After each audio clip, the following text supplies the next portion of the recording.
ఈరోజు బైబిల్ అధ్యయనం ఎఫెసీయులకు వ్రాసిన పత్రిక 5వ అధ్యాయం 1 నుండి 16 వచనాలు.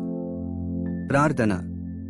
ప్రియమైన దేవా, మేము మీ వాక్యాన్ని చదివినప్పుడు మా మనస్సులను పునరుద్ధరించి మాకు అవగాహన కల్పించండి. మీరు మా సమయాన్ని ఆశీర్వదించి మీకు దగ్గరగా రావడానికి మాకు సహాయం చేయండి. యేసు నామంలో ఆమెన్. ఎఫెసీయులకు వ్రాసిన పత్రిక 5వ అధ్యాయం.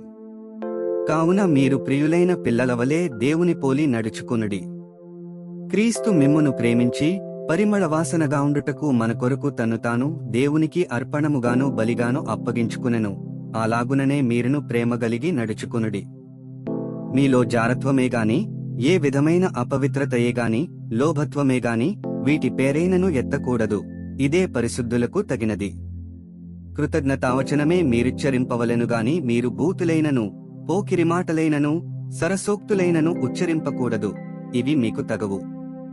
వ్యభిచారి అయినను అపవిత్రుడైనను విగ్రహారాధికుడైన లోభియైనను క్రీస్తు యొక్కయు దేవుని యొక్కయు రాజ్యమునకు హక్కుదారుడు కాడను సంగతి మీకు నిశ్చయముగా తెలియను.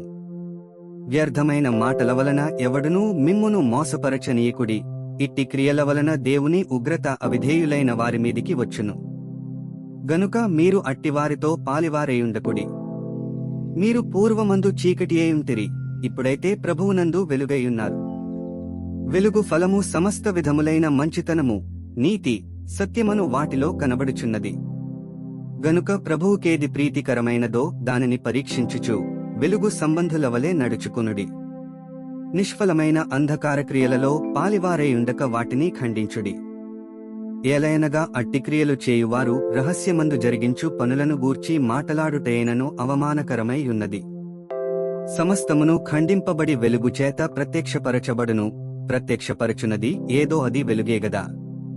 అందుచేత నిద్రించుచున్న నీవు మేల్కొని మృతులలో నుండి లెమ్ము, క్రీస్తు నీమీద ప్రకాశించునని ఆయన చెప్పుచున్నాడు.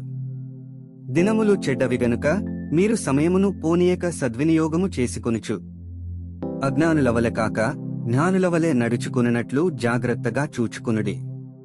16 వచనాలు చదివియున్నాము. ముగింపు ప్రార్థన. సర్వశక్తిమంతుడైన దేవా, నీవే మార్గము, సత్యము మరియు జీవము. చదివిన వాక్యాన్ని మీ కృప ద్వారా మా హృదయాలలో ఉంచుకుని మా జీవితంలో అన్వయించుకోవడానికి మాకు సహాయం చేయండి. ఆమెన్.